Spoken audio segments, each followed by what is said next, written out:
Hello everyone, my name is Yachimor and I'm presenting to you the Windrunner Jungle Guide.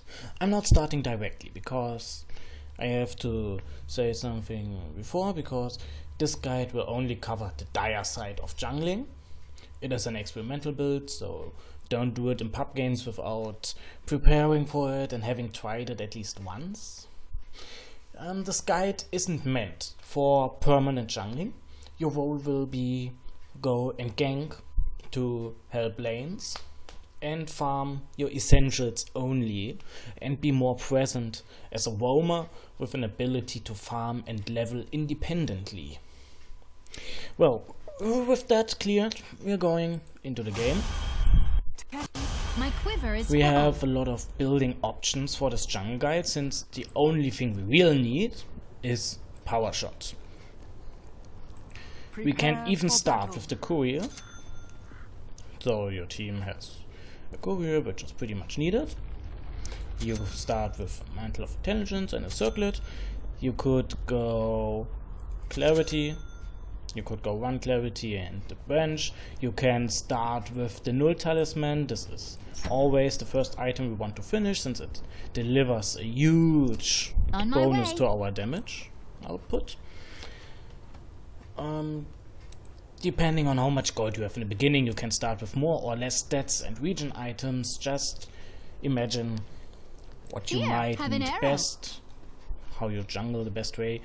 If you're careful, you don't need any region items in the beginning. Regeneration items in the beginning. And what we want to do first is to clear a path of our power shot here.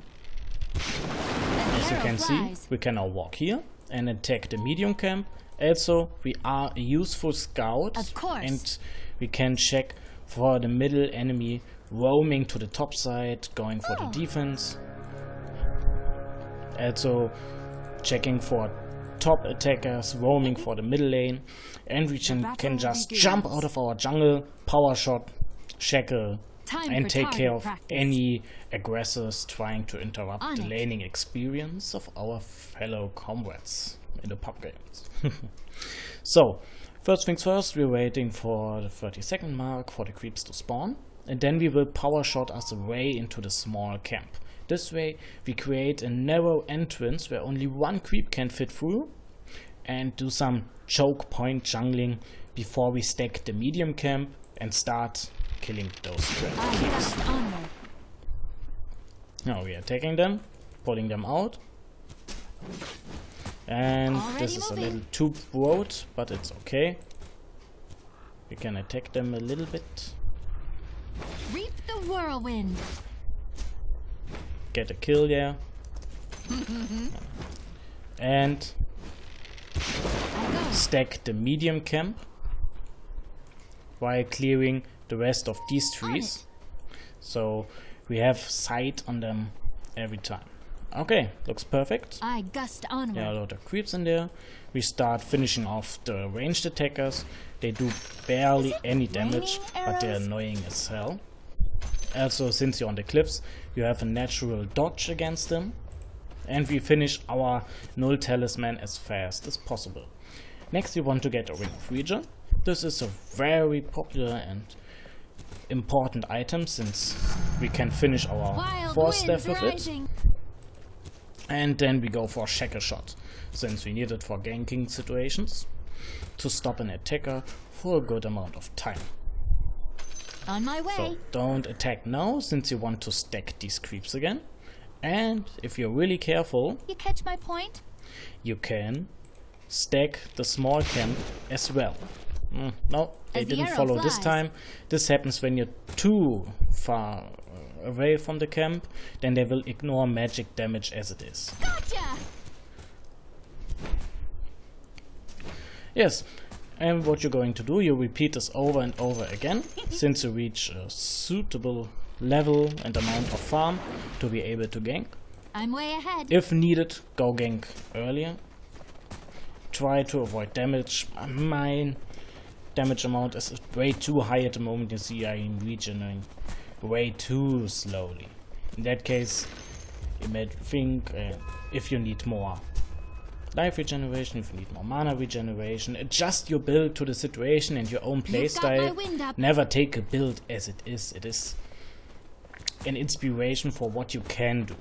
So, see, we're going to stop attack now and attack again, but I guess it's slightly too late. I hope not. No, it's fine. We can stack again, and we should get our level 3 after this. Here, have a little power shot. Of course. Needing some damage. And now we can deliver the Ring of Region to us, making us attack. Be able to stay in the jungle for a longer period of time. But just remember, it is not your job to farm here until the end of days. This won't help anyone, really. Check out what the team is doing. Is top pushing a lot. Go and shackle. You have a lot of trees there, a lot of creeps probably. You can go and make the life for top easier. Or you see, oh, middle is going top. Make a signal. Tell them to go into the direction and gank him out of nowhere. That's why I called my guides. Where did that shackle come from? The enemies won't expect the Windrunner to jungle. And with that you have the element of surprise, and you have a safe farming experience. You are going for the Zombie Mask next, probably to get some more mana. I gust onward, and you can finish the Ring of Regeneration to into a 4-staff. The Sage Mask is good for a Neural Scepter, for Oblivion Staff, for you know, whatever you need. As you can see, after 5 minutes trees will respawn, and when this happens, this should be a sign for you. Let's go gank the shit out of everything. My name is Yarimo. Thank you for watching and have fun in the jungle with Windrunner.